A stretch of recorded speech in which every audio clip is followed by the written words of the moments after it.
Welcome, everybody. This is Richard Kuhns, author of How to Get Your Life Back from Morgellons disease, chronic Lyme, and other skin parasites, welcoming you to our stress management portion. Now, stress is something that we often ignore because we're so preoccupied with dealing with the symptoms of itching and biting and going to doctors and getting no relief and no understanding or effective communication that we're just zoned out. So there are many different stress management techniques that we use and share with you in hopes that you will use them to help you reduce and manage the stress in your life. Because when you're stressed out, you are not creative. And believe me, one of the things that you need is creativity, because you could be at a plateau and just not progressing. Now, you can either fall prey to that plateau and give up and say this program is not working, or you can use the managing of the stress and doing the deep breathing that we're going to be sharing with you today. And when that happens, creativity goes high, the IQ goes up, and aha! You figure out what the heck it was that is keeping you at the plateau so you can go through. Mary, you received there's an email for you to read, right? Yes, there is. It's from Michelle, and she says, I'm not ignoring you. I had a death in my family on August 3rd. I'm dealing with a marriage that seems to be with a narcissist. It's very hard.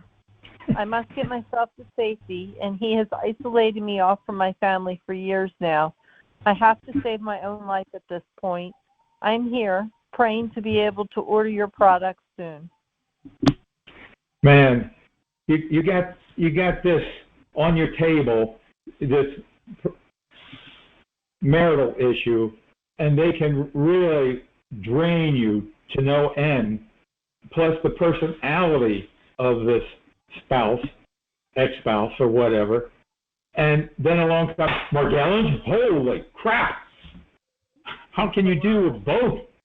Yeah, you know, can you see yourself in court scratching and itching and holy crap? And being nervous, you got the stress of that, and then you got, as Robin said, you become a dinner plate for the organisms with the stress. I love that. It's all these hormones of you know, the adrenaline and noradrenaline, cortisol, all elevated, and the cortisol ends up having sugar dumped into your bloodstream, and that feeds the organisms. So all you know, you feel this hot feeling, and the organisms are, because you're stressed out. That's one aspect. Yeah, that's one aspect of it. The physical. Plus, who in the hell do you talk to about it? Right. We have our buddy system, which Leah is leading and doing a fantastic job, but you can't talk to your doctor about Morgellons. He's already labeled you if you have. If you walked in with samples, he's already put you in the loony bin category. And most relatives or family members and friends, you don't want to go around talking to them about it. You don't want them scared of being around, you know, the idea of like you being a leper and you might give them something. You know, so, hey, it's very isolating disease. We have one lady who would like to share. Let's open her line. I have to thank you from my heart as well, Richard and Robin and everyone there, because you are amazing, and we all appreciate it so much, so thank you. Thank you. This involves two people, myself and my husband. We're opposites in some ways, and I've had the Morgellons 6+ years, and only for the last 2 has my husband had it. And the way he's dealing with it is, I don't have it, there's nothing wrong, I don't see the stuff you see in the environment, etc. And at first I wanted to shoot him. And then I realized, yeah, really. Well, especially since he was in the Army. But maybe you were looking for agreement, and it wasn't there. Absolutely, but I did like the fact that he didn't put me down, because I know of another couple and the husband really puts her down to the point of severe abuse. So at least I didn't have that. But I came to the conclusion that that this was actually his way of dealing with it, and it seems to be a blessing because he doesn't have to bother about anything. It's not my way. And now I'm doing things without his permission because I wanted to make him joyful and all that. Look, I'm going to paint this cabinet. Look, I'm going to exchange that rug out. Only leather furniture now and all this. And he doesn't care now. Before he was, very much in charge of all that. But I'm just at such a good place. And I wanted to have other people open their minds to an alternative. If something isn't working, maybe look elsewhere. And we don't like to be judged, and I don't feel I was judging him, but rather trying to help him so that the two of us would be helped. But it wasn't going to happen, not on this earth. So I gave in, doing my thing, and he's happier, I'm happier. We don't have to argue about anything. I just walk in and do things quietly, and it really has changed me so much. And I do like the fact that if I make certain foods, he's all for it. He'll eat whatever I make, so that's a good thing because, again, this other couple with that severe abuse, he doesn't want to do the diet, and he doesn't want her to do the diet, and it gets to the point of, these rabbit holes that we can go to, and the lady with the narcissism husband, I totally relate. There's different types of narcissism and degrees and how that comes out, and we have that here, and again, I've learned to deal with it. That's his thing. I'm not going to let it affect me. I have my own thoughts and values, and I want to share and be loving, and I could just be me. So I don't know if I'm making too much sense to people. Well, you are making an incredible amount of sense. You found and you negotiated to what works for you. You weren't headstrong about it having to be a certain way. You were flexible, and you found the middle ground or whatever that works for both of you, which is phenomenal, as opposed to the other couple that you referred to that is at complete opposites and to the point of mental abuse, which is unfortunate. Yes. For years, yes. Well, I just didn't want to forget to say, because I'm still dealing with some brain fog, when Robin mentioned to drink water for the vaccine, that's what I've changed to. Instead of my herbs, and the Cystis is great. All your products are above board. I had the opportunity to buy the Cystis tea from you, and it was no comparison to my Cystis tea off of Amazon, which I thought was fine. No, yours is 10 times better. But really? I wanted to say, I switched not to have teas all day and all night, but rather a lot more water, because it was explained to me that water is water, but once you put it into a tea, that's a different substance. It's not hydrating ourselves as well. So that was another thing to try to incorporate here, that water is mega important. Great. Let me ask you if you might in a short time be willing to participate as one of our coaches. Actually, yes. That came across my mind today when you were talking about being coaching. So sure. Please share my name and phone number, not before 11 a.m. Eastern Standard Time. I could relate to that. I'm still dealing with the insomnia. Fantastic. Oh, you should call me about that. Would you? Okay, thank you. Well, I thank you so much for sharing. We hear the story many times about family members having problems negotiating and being put down and dealing with spouses. And we had hoped at some point we could start an actual group.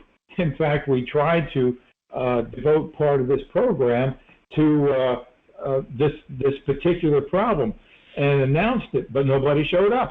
Nobody showed up to participate. So I don't know how we could actually get something going, but it would be tremendously valuable, just like we have the buddy system or the buddy program. If we could get some kind of program like this for people who are living in situations where they can't be in complete control of what they eat, how they disinfect, and because they have other people they live with that are in either denial or just verbally abusive.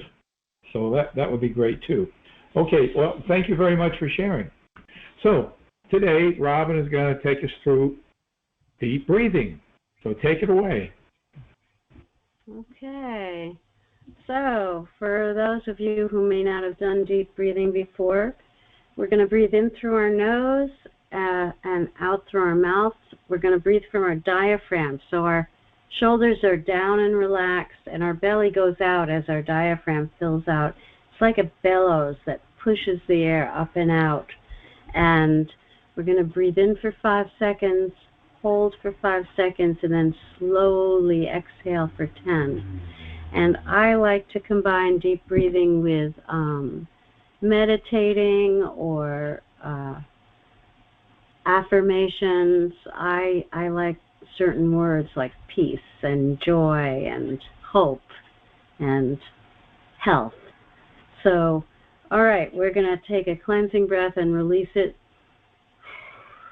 And then we're going to breathe in 2, 3, 4, 5, and hold and think of health, health, health, and breathe out 2, 3, 4, 5, 6, 7, 8, 9, 10. Breathe in. Imagine being barefoot in your home. Everything is clear, and hold 2, 3, 4, 5, and declare peace as you exhale 2, 3, 4, 5, and joy in every cell of your body, and breathe in and smile 3, 4, 5, and hold that smile. It changes everything. And exhale peace, exhale joy, exhale hope. You will get better. Breathe in 2, 3, 4, 5, and hold. Imagine everything in your home clear. You can have friends over, you can sleep over, you can do anything you want, and you're going to exhale. Exhale peace, exhale joy, exhale love. And last one, breathe in and hold, and then exhale. And then take a nice drink of Sisters tea or water, because when you do deep breathing, you're releasing toxins and this helps cleanse them. Thank you, Robin. That's so enjoyable. Why the smile? When you smile, it changes everything. I mean, you know, if you talk on the phone and you smile, people can hear it. It changes attitudes. It changes your own attitude without your even knowing it. Yeah, the strange thing is when you're smiling, you can't. I think it's impossible to be in fight or flight. You know, it's. Now, when do you do this deep breathing, Robin? As often as you can. Yes, I've often said, and I have yet to get little Post-its, put on each Post-it deep breathing, and paste them everywhere. Glue them to your rear view mirror. Glue them to your to the back of your cell phone. To glue them to your refrigerator. Glue them everywhere that you find yourself spending any time. And when your cell phone rings, before you answer it, take a deep breath.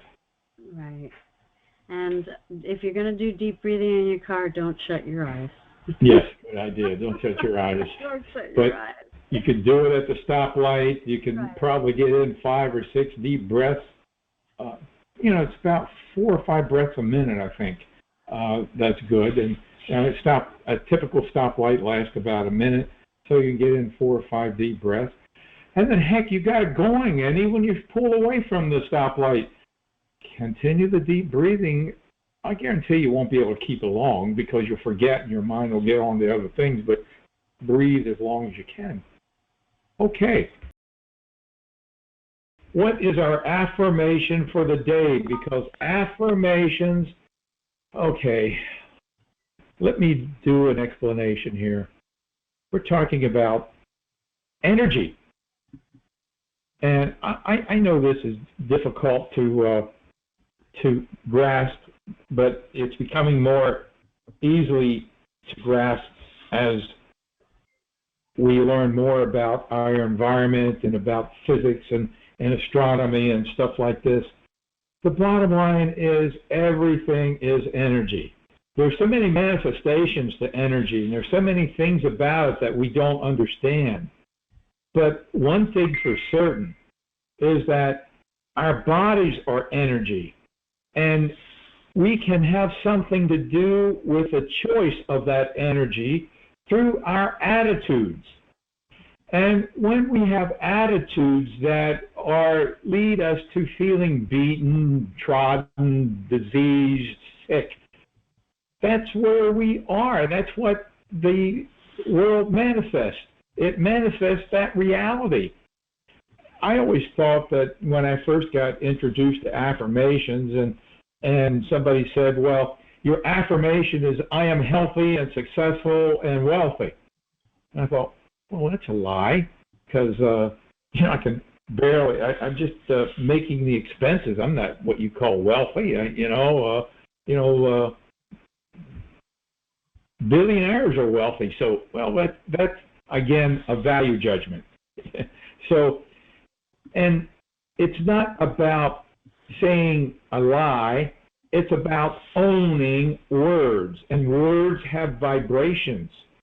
So when you say, I am healthy, even though you may be experiencing what the doctor says is stage 4C, cancer, that's just something else, I am healthy is a vibration that contributes to whatever it is that might lift you out of stage 4 and live and survive. So likewise, when it comes to Morgellons, the affirmation is owning energy, choosing to own that energy, rather than it's terrible, it's rotten, I'm depressed. Those are all energies. Do you want to own them? You have a choice. One of the books I've written is about choosing happiness. It's something that we forget that we can do. It's like if you look at a quarter, we see the top side only. We don't necessarily see the bottom side. We're up here. When you're on the top of a quarter, you have no idea what's in the bottom of the quarter. Right? So you think this is your environment. This is your reality. This is all that you know is what's on top of the quarter. You have no idea what's on the bottom of the quarter. Our job, my job, is to let you know that there is something on the bottom of the quarter, and it is nothing like what's on the top of the quarter. It's completely different design. Everything's different about it. And when you know that possibility, you can flip your quarter. Without knowing that, you can't flip your quarter. You're stuck with your quarter on one side. This is true for everything. You can flip your reality. So if you are unhappy, fine. You acknowledge it. I'm unhappy. But do you like being here? No, I don't like. I dislike being here. Well, where would you like to go? Well, I'd like to flip my quarter. Okay, you can flip your quarter. You can do that. You have the power, and it is through affirmations that lead you to the ability to flip your quarter. So what's our affirmation for the day? All right. Well, I just want to add a couple of things. So I found this great definition of self-affirmation that I wanted to read to you guys. It says, self-affirmation is the process of reminding yourself of the values and interests that constitute your true core self. And so one thing affirmations do is remind you who you really are. And then I also wanted to say, from a faith viewpoint, I believe that God sees the things that aren't as though they are. And when we say the things that aren't as though they are, it's a very powerful faith statement, as well as releasing the energy and the vibrations and everything Richard was saying. So this is the affirmation that I have found for today. It says, I accept myself for who I am and create peace, power, and confidence of mind and heart. I am healing and strengthening every day. I've made it through hard times before, and I have come out stronger and better because of them. Great, fantastic. Now, you're going to have to watch the video to write it all down. It's as simple as that. Yeah, I can email it to you, Richard. I have and the follow-up for that, since it's so long, I am grateful for my healthy body. I love life. All is well in my world, and my day begins and ends with gratitude and joy. Fantastic. So, and it makes you smile. You can't. Yeah. Watch the video and jot it all down. And also, we talked about free. Go to our box. Every email you get about this call today has a resource box. And guess what is in one of those resource boxes? Affirmations video. Affirmations video that has probably 40 or 50 affirmations from which you can choose, in addition to the one that Robin just gave you. So use our resources. Use them. Use us to get well and to get your life back. Thank you, Robin. Thank you, Chris. Thank you, Mary. Love you all. Keep coming back. We're here to support you in getting your lives back so that one day, as many have already said, thank you, Chris. Thank you, Robin. Thank you, Richard. Thank you, Mary. Because of you guys, I stuck here and I am with it and I got my life back because I made that diet work. Well, that concludes this portion of the program. I want to thank everyone for tuning in today and being part of our community. We're here to support you in getting your life back, and we're here for you to bring your frustration, your aggravation, your depression, your confusion, and make that into a call to action through the inspiration that you can get listening to some of the people who testify as to their benefit and progress in the program, because Robin and I, and we all know it's not easy. It does take an investment of your energy and time. So what would you think if we had a thought for the day, a affirmation for the week that we could impart to everybody? Do you have any affirmation that pops to mind? Yes, the affirmation I would pick would be, today I choose joy. Okay, so that is for everybody to do during the week, and you can say that during your deep breathing. Today, I choose joy. Not that you're going to have it on a guaranteed basis, but it's a choice that you're making, okay? And circumstances may have their own, but you choose joy.